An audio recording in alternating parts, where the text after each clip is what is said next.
2026 ലോക രക്തദാന ദിനത്തിൻ്റെ സന്ദേശം അഥവാ തീം എന്താണ്?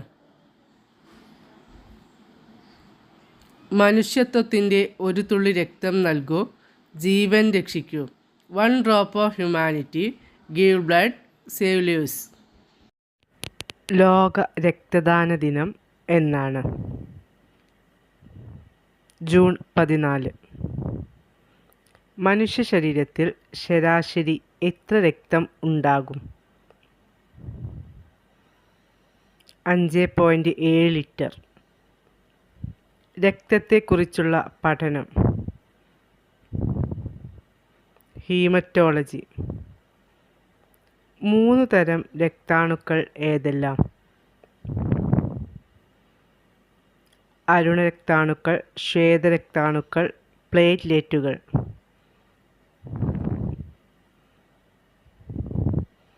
അരുണരക്താണുക്കൾക്ക് ചുവപ്പ് നിറം നൽകുന്ന വസ്തു ഏത്?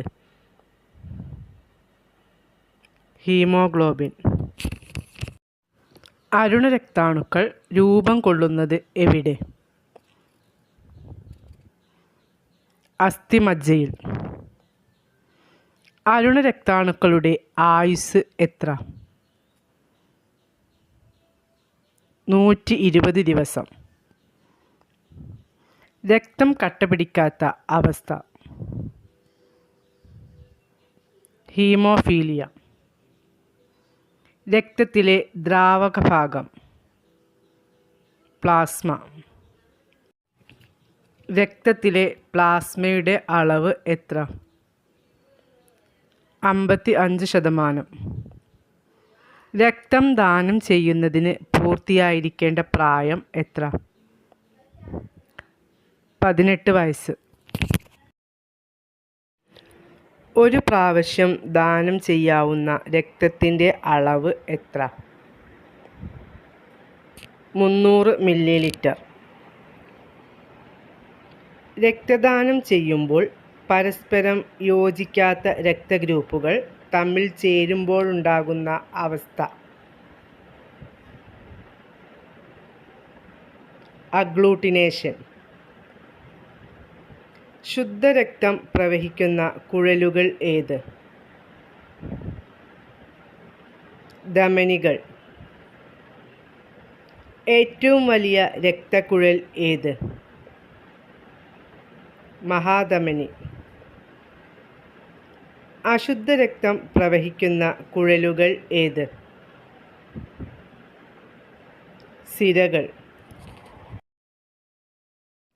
സാധാരണയായി കയ്യിൽ നാഡി പിടിച്ചു നോക്കുന്ന രക്തധമനി ഏത്? Radial artery. രക്തത്തിലെ ഹീമോഗ്ലോബിൻ എന്ന വർണ്ണകത്തിൻ്റെ നിർമ്മാണ ഘടകം ഏത്? ഇരുമ്പ്. മനുഷ്യരക്തത്തിൻ്റെ pH മൂല്യം എത്ര?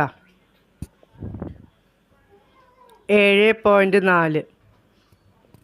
രക്തചംക്രമണം കണ്ടുപിടിച്ചത് ആര്? William Harvey. സാർവിക ദാതാവ് എന്നറിയപ്പെടുന്ന രക്തഗ്രൂപ്പ് ഏത്? O group. സാർവിക സ്വീകർത്താവ് എന്നറിയപ്പെടുന്ന രക്തഗ്രൂപ്പ് ഏത്? AB group. ആൻറ്റിജൻ ഇല്ലാത്ത രക്തഗ്രൂപ്പ് ഏത്? O group. ലോകത്തിൽ ഏറ്റവും കൂടുതൽ മനുഷ്യരിൽ കണ്ടുവരുന്ന രക്തഗ്രൂപ്പ് ഏത്?